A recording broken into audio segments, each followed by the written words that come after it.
প্রধানমন্ত্রী তারেক রহমানের সঙ্গে সৌজন্য সাক্ষাৎ করেছেন দক্ষিণ ও মধ্য এশিয়া বিষয়ক যুক্তরাষ্ট্রের রাষ্ট্রপতির বিশেষ দূত সার্জিও গোর। আজ সকালে প্রধানমন্ত্রীর তেজগাঁও কার্যালয়ে অত্যন্ত উষ্ণ ও আন্তরিক পরিবেশে এই সাক্ষাৎ অনুষ্ঠিত হয়। বিশেষ দূত প্রধানমন্ত্রী তারেক রহমানের নেতৃত্বের ভূয়সী প্রশংসা করে বলেন, তার নেতৃত্বে বাংলাদেশে স্থিতিশীলতা ফিরে আসছে। এর ইঙ্গিত হিসেবে যুক্তরাষ্ট্র বাংলাদেশের জন্য বিদ্যমান ট্রাভেল অ্যাডভাইজারি ইতিবাচক সংশোধন করেছে।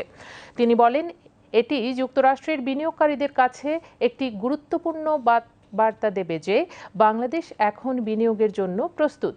এছাড়া আগামী মাসে ইউএস বাংলাদেশ বিজনেস কাউন্সিলের একটি প্রতিনিধি দলের বাংলাদেশ সফর নিয়েও আলোচনা হয়। বৈঠকে যুক্তরাষ্ট্রের খাদ্য ও ঔষধ প্রশাসন এফডিএর সঙ্গে বাংলাদেশের সহযোগিতা সম্প্রসারণের বিষয়েও আলোচনা হয়। সার্জিও গোর আশ্বাস প্রদান করেন যে বাংলাদেশে এফডিএর পরীক্ষা কার্য পুনরায় শুরু করার বিষয়ে তিনি সহায়তা করবেন। এছাড়া যুক্তরাষ্ট্রের আন্তর্জাতিক উন্নয়ন অর্থায়ন কর্পোরেশন ডিএফসির মাধ্যমে বাংলাদেশে বিনিয়োগের সম্ভাবনা নিয়ে মতবিনিময় হয়। প্রধানমন্ত্রী বাংলাদেশে মার্কিন বিনিয়োগ অব্যাহত রাখার আহ্বান জানান।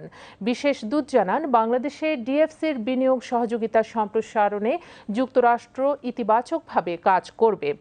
ঢাকায় মার্কিন বিনিয়োগকারীরা শীঘ্রই একটি ইউএস ইনভেস্টর সামিট আয়োজন করতে আগ্রহী। তিনি এই উদ্যোগ বাস্তবায়নে নিজে কাজ করছেন বলেও প্রধানমন্ত্রীকে অবহিত করেন।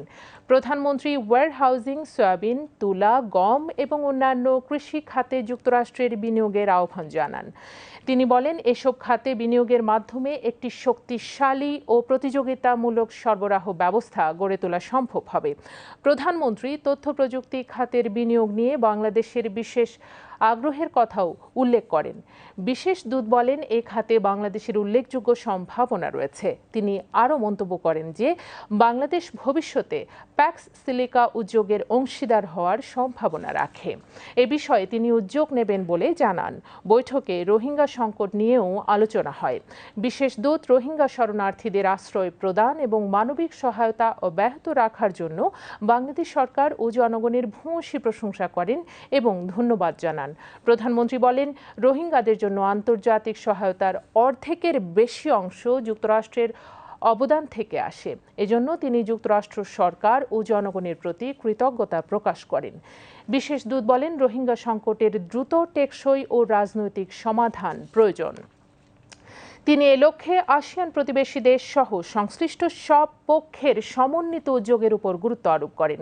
এ সময় উপস্থিত ছিলেন পররাষ্ট্রমন্ত্রী ডক্টর খলিলুর রহমান, পররাষ্ট্র প্রতিমন্ত্রী শামা ওবায়েদ ইসলাম, প্রধানমন্ত্রীর পররাষ্ট্র বিষয়ক উপদেষ্টা হুমায়ুন কবির, প্রধানমন্ত্রীর উপদেষ্টা মাহদি আমিন ও রেহান আসিফ আসাদ, ওয়াশিংটনে নিযুক্ত বাংলাদেশের রাষ্ট্রদূত তারেক আরিফুর রহমান এবং ঢাকায় নিযুক্ত মার্কিন যুক্তরাষ্ট্রের রাষ্ট্রদূত ব্রেন্ট ক্রিস্টেনসেন সহ ঊর্ধ্বতন কর্মকর্তারা।